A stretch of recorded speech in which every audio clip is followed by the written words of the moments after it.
नमस्कार, मैं रिया अग्रवाल। ये बात तो सही है कि पुलिस की नौकरी बहुत ही तनाव की होती है। क्राइम रोकने की जिम्मेदारी, सरकार का दबाव, अधिकारी का जवाबदेही, राजनीतिक दलों के साथ तालमेल, ऐसे कई सारे मुद्दे हैं जहां पुलिस को रोज तनाव झेलने पड़ते हैं। ऐसे में पुलिस कर्मियां रोज परेशान हो जाते हैं और कभी कभी तो चौंकाने वाले कदम भी उठा लेते हैं। लेकिन अगर जिनके ऊपर पूरे राज्य के पुलिस कर्मियों की जिम्मेदारी हो, अगर वही आत्महत्या जैसा कदम उठा ले, तो फिर आप क्या कहेंगे? ऐसा ही कुछ त्रिपुरा राज्य में हुआ है। यहाँ के डीजीपी, जी हाँ, आपने सही सुना, डीजीपी ने आत्महत्या कर ली है। अगरतला पुलिस मुख्यालय में त्रिपुरा के डीजीपी अनुराग धनखड़ का शव मिलने से सनसनी फैल गई। हालांकि मौत के कारणों का खुलासा नहीं हुआ, जांच जारी है। बताया जा रहा है कि पुलिस मुख्यालय में उन्होंने फांसी लगाकर आत्महत्या कर ली। अब जरा सोचिए कि डीजीपी जैसे अधिकारी अगर फांसी लगाकर आत्महत्या कर ले, तो फिर आम लोगों की परेशानी का क्या होगा? यूं तो सरकार और पुलिस विभाग की ओर से अधिकारियों कर्मचारियों को टेंशन से दूर रखने के लिए कई ऐसे कार्यक्रम चलाए जाते हैं, लेकिन इस घटना ने इस बात को सोचने के लिए मजबूर कर दिया कि पुलिस वालों को क्या इतनी टेंशन होती है कि वो आत्महत्या का कदम उठा सकते हैं। धनखड़ ने आत्महत्या क्यों की, इसका खुलासा अभी तक नहीं किया गया। क्या विभाग में काम की ज्यादा टेंशन दी जा रही थी या कोई पारिवारिक वजह थी? इस बारे में त्रिपुरा पुलिस अभी भी मुंह बंद किए हुए है। सूत्रों के अनुसार अनुराग धनखड़ अपने कार्यालय कक्ष में फंदे से लटके हुए मिले। घटना की जानकारी मिलते ही पुलिस अधिकारियों कर्मचारियों ने उन्हें तत्काल अगरतला के गोविंद बल्लभ पंत अस्पताल पहुंचाया, जहां डॉक्टर्स की टीम ने आगे की जो उनकी औपचारिक प्रक्रिया है वो शुरू की। घटना की सूचना मिलते ही पुलिस के वरिष्ठ अधिकारी मौके पर पहुंच गए और कार्यालय परिसर को सुरक्षा घेरे में लेकर जांच शुरू कर दी। फिलहाल इस मामले में अभी तक कोई भी अन्य जानकारी पुलिस की तरफ से साझा नहीं की गई। इस घटना की खबर फैलते ही हड़कंप मच गया। मामले की गंभीरता को देखते हुए त्रिपुरा के मुख्यमंत्री मानिक साहा तुरंत पुलिस मुख्यालय पहुंचे। मुख्य सचिव जे.के. सिन्हा सहित गृह विभाग के कई वरिष्ठ अधिकारी और भारी संख्या में पुलिस बल जीबी अस्पताल पहुंचे। पुलिस मुख्यालय के भीतर वरिष्ठ अधिकारियों ने स्थिति को संभाला और घटना के तुरंत बाद जरूरी साक्ष्य जुटाने की प्रक्रिया शुरू कर दी।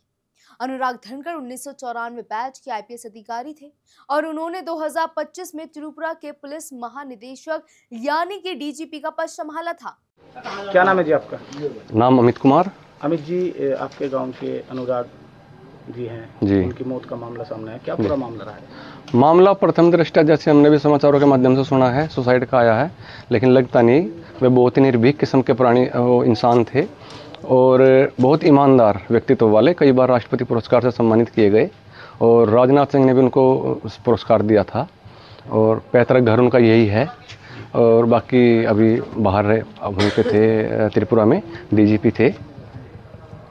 परिवार के और लोग सदस्य कहाँ हैं? परिवार के और सदस्य 3 भाई हैं। ये बड़े भाई इनके दिल्ली हैं और छोटे वाले भाई बड़ौत रहते हैं। पापा इनके एक्सपायर हो गए थे कुछ समय पहले। माता जी हैं बड़ौत में ही हैं, छोटे भाई के पास रहती हैं। घटना है कि मारा रही तब हम जब सूचना आई तब हम जब मर गया है पूरा तारे से कुचारी नहीं खूब खपारिन मारी ही मुड़े मुड़ मार के हिनिया खूब छाती आती सब या टोडा ही पसुरी असुरी। और फिर जब जाने की पूरा मर गया है तो लहास उठा के वहां गए हैं तो हमें फिर सूचना मिली तो हमें सोनेपुर में दिखे हैं। कौन है आपके मृतक? पति हमारे। किन लोगों ने मारा है? वही के लड़का और वही औरत और महतारी बेटवा जो है जो बिटिया रही हो 3 लोग जो गुंडा वाला बुलाई। नाम क्या? नाम पति लड़कन कालू जो मारी नहीं कालू है या लालू और उनकी मामी महताई रहा। पुलिस से आपको कोई मदद मिली इसमें? कुछ नहीं मदद को कराता है भाई यार करे हैं।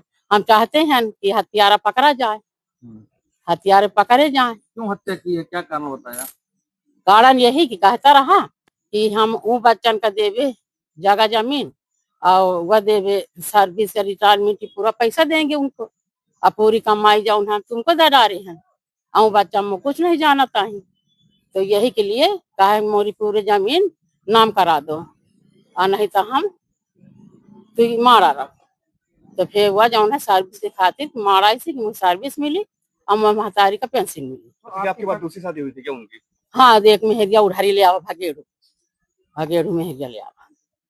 तो इसलिए जब लड़कन का हमारे कहत रहे कि जमीन देवे तो हो गया हमारे पति का मारा मिलके। क्या नाम है आपका? हमारा मुसा देवी। बता दें कि अनुराग धनखड़ ने नीरव मोदी मामले की जांच का नेतृत्व किया था।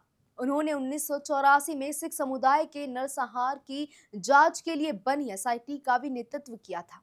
उन्होंने साल 2025 में त्रिपुरा के डीजीपी का पद संभाला था और राज्य की कानून व्यवस्था तथा पुलिस प्रशासन की जिम्मेदारी निभा रहे थे। अधिकारियों के अनुसार अनुराग धनखड़ अपने कार्यालय में बेहोशी की हालत में मिले। घटना के बाद पुलिस ने मामले की विस्तृत जांच शुरू कर दी।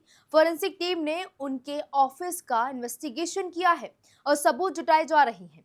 इसके साथ ही पोस्टमार्टम कराया गया, जिसकी रिपोर्ट आने के बाद ही मौत के कारणों के बारे में अधिक स्पष्ट जानकारी मिलने की उम्मीद है।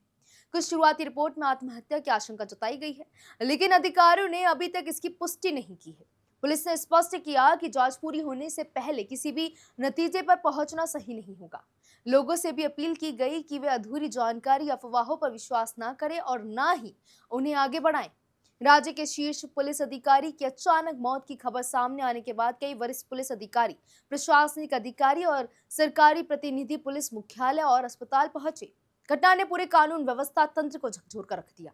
चूंकि राज्य सरकार और पुलिस की ओर से अब तक अधिकारी पुष्टि नहीं की गई है, इसीलिए घटना से जुड़े कारणों और परिस्थितियों का स्पष्ट तौर पर अभी तक पता नहीं चल सका। अधिकारियों के आधिकारिक बयान और जांच रिपोर्ट के बाद ही पूरे मामले की स्पष्ट तस्वीर सामने आने की उम्मीद है। अनुराग धनखड़ ने यह आत्मघाती कदम क्यों उठाया, इस पर अभी कोई ठोस जानकारी का इंतजार है। अनुराग धनखड़ यूपी के बागपत जिले के रहने वाले थे। धनखड़ की मौत के बाद एजेंसियां जांच में जुट गई हैं। राज्य के सबसे बड़े पुलिस अधिकारी की अचानक और चौंकाने वाली मौत ने गंभीर सवाल खड़े कर दिए और पूरी पुलिस फोर्स शॉक में है। उन्होंने अमिताभ रंजन की जगह ली थी। वहीं जीबी पंत अस्पताल के सीनियर डॉक्टर प्रदीप भौमिक ने कहा कि जब उन्हें दोपहर 12 बजे यहां लाया गया तो डॉक्टर ने उनकी जांच की। हमें उनकी नब्ज, ब्लड प्रेशर, कई अन्य पैरामीटर्स के संकेत कुछ नहीं मिला। तुरंत ही इमरजेंसी यूनिट ने अपना काम शुरू कर दिया। हमारे विशेषज्ञों की एक टीम ने लगभग 48 मिनट तक सीपीआर दिया। हमारी तमाम कोशिशों के बावजूद हम उन्हें बचा नहीं पाए और दोपहर 12:48 पर हमने आधिकारिक तौर पर उन्हें मृतक घोषित कर दिया। मौत की वजह पूछने पर मेडिकल ऑफिसर ने कहा कि चूंकि उन्हें जब यहाँ लाया गया तो उनके शरीर में लाइफ के कोई संकेत नहीं थे, इसलिए हमारे लिए कुछ भी पता करना संभव नहीं था। यह अस्पताल में मृतक लाए गए का मामला है। उनके शरीर पर बाहरी जख्म देखने के बारे में उन्होंने कहा कि सिर्फ पोस्टमार्टम रिपोर्ट ही इसकी पुष्टि कर सकती है। हम इस एरिया के एक्सपर्ट्स नहीं हैं। ये पूछे जाने पर कि क्या उनके गर्दन पर कोई निशान दिख रहे थे, मेडिकल ऑफिसर ने कहा कि हमारे पास इतनी बारीकी से जांच करने का मौका या समय नहीं था, क्योंकि जब वह आए तो वो स्थिति बहुत गंभीर थी। अब पोस्टमार्टम से सारी जानकारी सामने आ पाएगी। पुलिस ने डीजीपी की मौत के कारणों की प्राथमिक जांच शुरू कर दी है। मौत की सही वजह का पता पोस्टमार्टम के बाद चलेगा। पुलिस ने इस घटना पर अभी तक कोई आधिकारिक बयान नहीं जारी किया है। त्रिपुरा सरकार ने भी इस मामले पर कोई बयान नहीं दिया है। फिलहाल अनुराग धनखड़ की मौत की असली वजह क्या है, इसका जवाब जांच और पोस्टमार्टम रिपोर्ट आने के बाद ही पता चल पाएगा। ऐसे में किसी भी तरह की अटकलों के बीच जाना बचें, उस चीज से बचें, कुछ भी अफवाहों में ना फंसे। इस मामले से जुड़ी हर आधिकारिक अपडेट हम आप तक पहुंचाते रहेंगे। फिलहाल के लिए इतना ही। देखते रहिए करंट क्राइम, जहां मिलता है सिर्फ सच। मैं हूं आपके साथ रिया अग्रवाल। ऐसी खबरों के लिए हमारे चैनल को लाइक करें, शेयर करें, कमेंट करें, सब्सक्राइब करना ना भूलें। और हाँ, नई खबरों के लिए और नए अपडेट्स के लिए उस बेल आइकन को जरूर प्रेस करें। धन्यवाद।